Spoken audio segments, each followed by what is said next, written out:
கர்த்தருக்கு ஸ்தோத்திரம். ஆண்டவராகிய இயேசு கிறிஸ்து உங்கள் ஒவ்வொருவரையும் ஆசீர்வதிப்பாராக. இந்த நாளிலும் கர்த்தர் நம்மோடு பேசுகிற வார்த்தை ஆதியாகமம் 6ஆம் அதிகாரம் 8ஆம் வசனம். நோவாவுக்கோ கர்த்தருடைய கண்களில் கிருபை கிடைத்தது.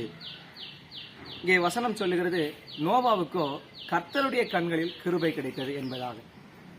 ஒரு மனிதன் தன் வாழ்க்கையில எதை பெற்றுக்கொள்கிறானோ இல்லையோ, தேவனுடைய கிருபையை நாம் பெற்றுக்கொள்ள வேண்டும். அவருடைய கிருபை தான் நம்மளை உயர்த்தும். அவருடைய கிருபை தான் நம்மை வாழ வைக்கும். ஆக நம்முடைய வாழ்வின் முதல் சம்பாத்தியமாக நாம் கிருபையை சம்பாதித்துக் கொள்ள வேண்டும்.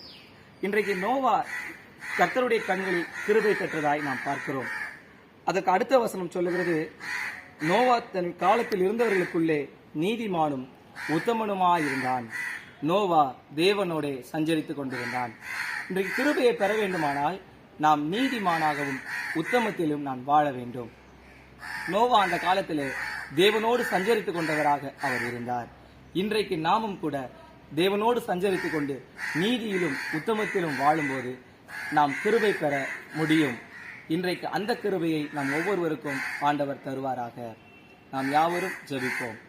எங்களை நேசிக்கிற அன்பின் நல்ல ஆண்டவரே, இந்த ஆசீர்வதிக்கப்பட்ட புதிய நாளில் காலை வேலைக்காய் நன்றியோடு துதிக்கிறோம், சோத்திருக்கிறோம். இந்த நாளிலும் கர்த்தர் எங்களோடு கூட பேசின வார்த்தைகளுக்காய் சோத்திரம்.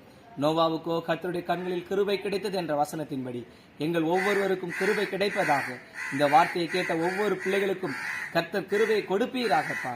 நீ கிருபை காண்பிக்கிற அன்பிற்காக சோத்திரம். இயேசுவின் நாமத்தில் ஜெபிக்கிறோம் நல்ல பிதாவே, ஆமென். கர்த்தர் இந்த நாளை நம் எல்லாருக்கும் ஆசீர்வதித்து தருவாராக. அனுதினமும் ஆண்டவருடைய வார்த்தையை பெற்றுக்கொள்ள இன்ஸ்டாகிராம், ஃபேஸ்புக், யூடியூப் சேனலை ஃபாலோ அண்ட் சப்ஸ்கிரைப் பண்ணுங்கள்.